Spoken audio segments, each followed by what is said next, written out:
Welcome to another entry from the Omni-Bestiary. Now get ready, because today's episode is gonna be a big one. The creature we're gonna study today is a being of legendary proportions. One that has leveled cities and crushed titans. An entity whose power has time and time again put humanity in its place. Ladies, gentlemen, etc., today's entry is the king of the monsters himself, Godzilla.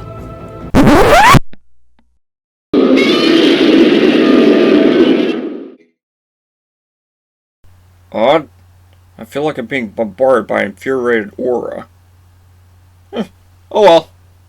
Anyway, Godzilla's life initially began as what may assume was a humble marine iguana, a reptile native to the Galapagos Islands, though the specific specimen in question was approximately 7,000 kilometers away in the Polynesian Islands, a land that's supposed to be devoid of any iguana species.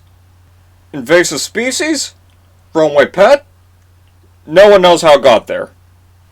Nevertheless, things changed for this creature when it was exposed to a nuclear bomb from a 1968 test by the French military.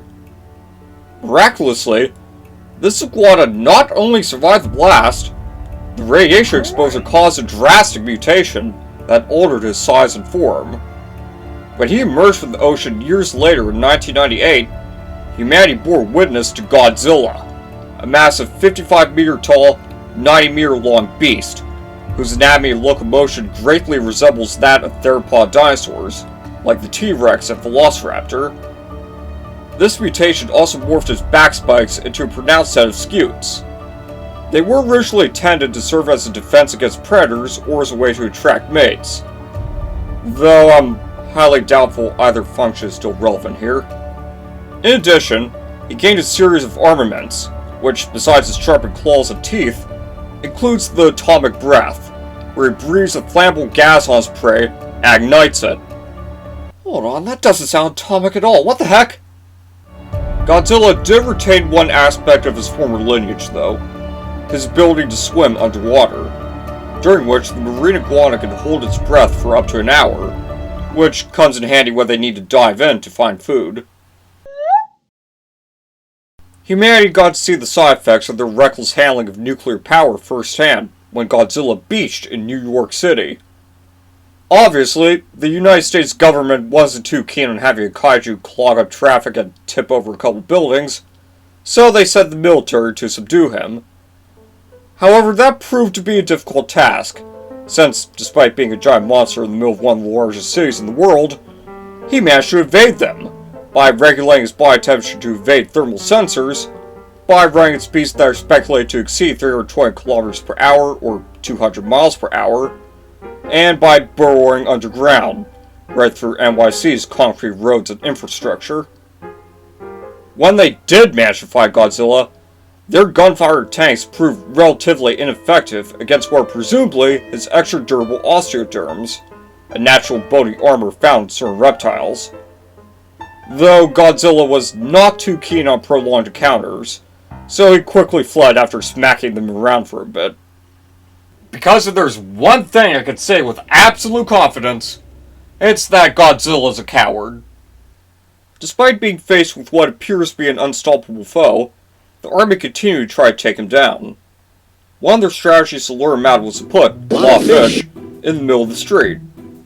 Even though the marine iguana was primarily a herbivore, Godzilla's mutation appears to have altered his dietary needs, and thus needs to eat a lot of fish. It is quite clear that judging by Godzilla's size, he would definitely have to eat a lot of fish, as he is about 3 times as long as the blue whale, Earth's largest living animal, at least in the universes where Godzilla doesn't exist. The blue whale eats around 3,600 kilograms of food a day, so we have to assume that when eating raw fish, Godzilla consumes far more than that. If we try to measure this pile of fish using what I estimate be about a 5-meter long dump truck, as well as this dude here for scale, we can determine that the pile has an approximate width of 11.11 meters, and a height of 2.8 meters. Assuming that the pile has a similar volume as a cylinder and a cone, since the lower part of the pile is being held up by several concrete barricades, we can apply the measurements we just found to the corresponding volume equations to determine that the total volume of the pile is estimated to be around 186.46 cubic meters. With this, we can figure out how much fish is here. It appears that they're using a lot of fish species in the mixture here, which I'm having trouble identifying to the unclear footage. Though, based on some of the leftover fish recovered by cleanup crews, I believe they're primarily using Atlantic salmon. While we know that the average Atlantic salmon is 0.71 to 0.76 meters long, the average heights and widths of this fish are unfortunately not commonly recorded. So I'm forced to infer what they are off this image and try to calculate their volume based on the volume equation of an ellipsoid. So based on these mathematics, each fish would take up an approximate volume of 0.057 to 0.07 cubic meters, which means that assuming a 50-50 split of the smallest and largest sizes, there must be the equivalent of about 2,967 Atlantic salmon in this pile. Knowing that each salmon has an average weight of 3.63 to 5.44 kilograms, that means this pile must have, at most, 16,140.48 kilograms, or 35,583.67 pounds of fish.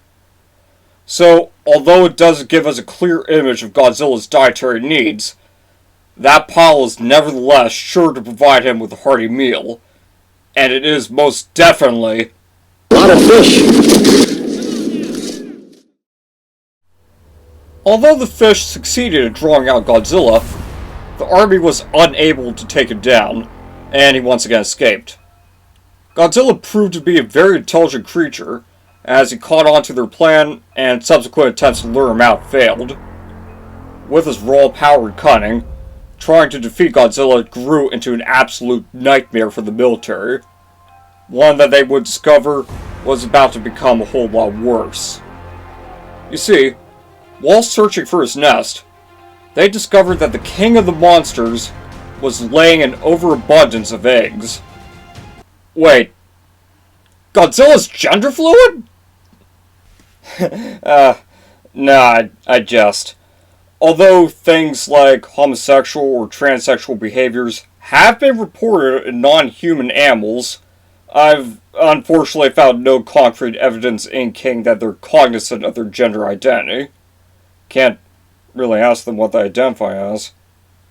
Though this does indicate that Godzilla was either A, mislabeled, B, is a hermaphroditic organism, one who possesses both male and female reproductive organs, or C, was simply carrying around his mate's eggs, like with seahorses. Whatever the case, the fact that Godzilla had these eggs at all implies one of two things: that there is another Godzilla we don't know about, or that Godzilla is capable of a form of asexual reproduction called parthenogenesis. Asexual reproduction differs from sexual reproduction in that one can give birth to offspring without the need to exchange genetic material.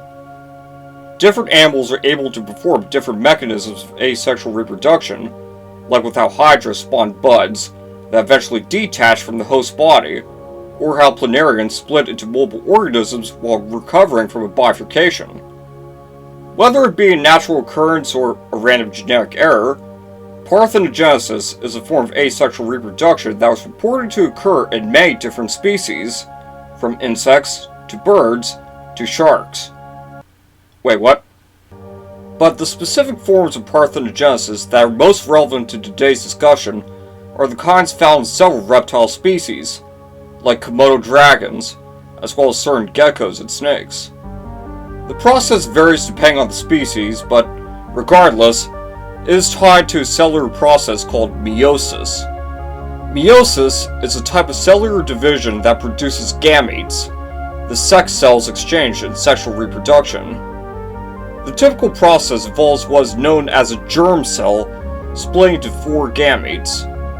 The chromosomes, the DNA strands contained in the germ cell, duplicate prior to the start of meiosis, so that each gamete ends up with only half of the chromosomes present in other cells, which we in the field of biology call haploid cells. This allows them to form complete diploid cells when they fuse with those of another. Now, I should note that instead of diploid cells, other organisms, like one of those gecko species, might end up with cells that are triploid, tetraploid, and beyond. But otherwise, this should give you an idea of how meiosis typically works in relation to sexual reproduction. However, things go a bit differently with reptile parthenogenesis.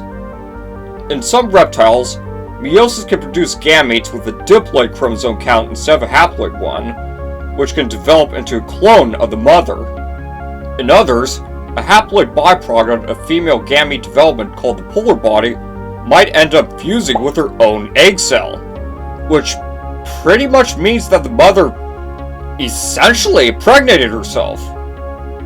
Either way, parthenogenesis can be a useful mechanism to maintain species populations in scenarios where it's not possible to mate with a male, either because one is not readily present, or because males just flat out don't exist within a species, such as with female-only whiptail lizards. However, this process comes with a bit of a caveat.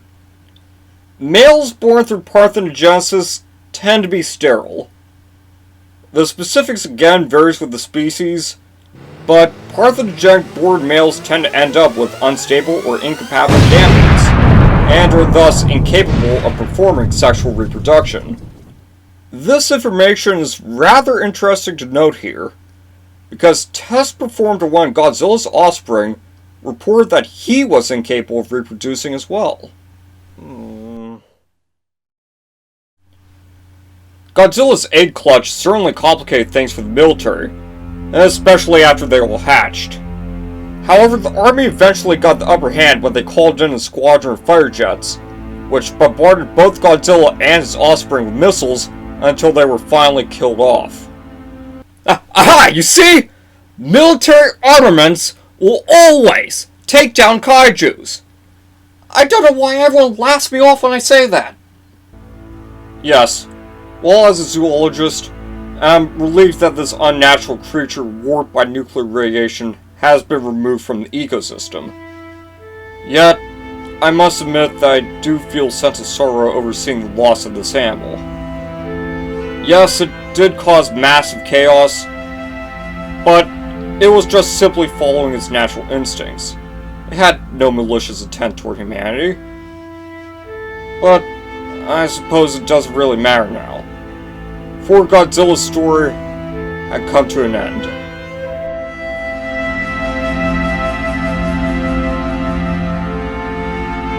Which is what I would say had his body not been taken to a military base and secretly experimented on by a race of aliens known as the Tachyons. Using their master of cyber necromancy, they rebuilt and restored him into a half machine, half monster, known as Cyber Godzilla. Now reborn to terrorize the Earth, Cyber Godzilla... I'm terribly sorry I had to take this. Hello? I got the wrong Godzilla?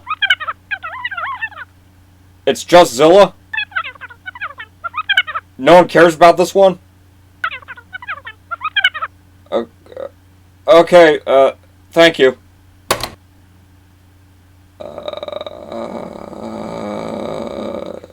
It looks like I just wasted your time.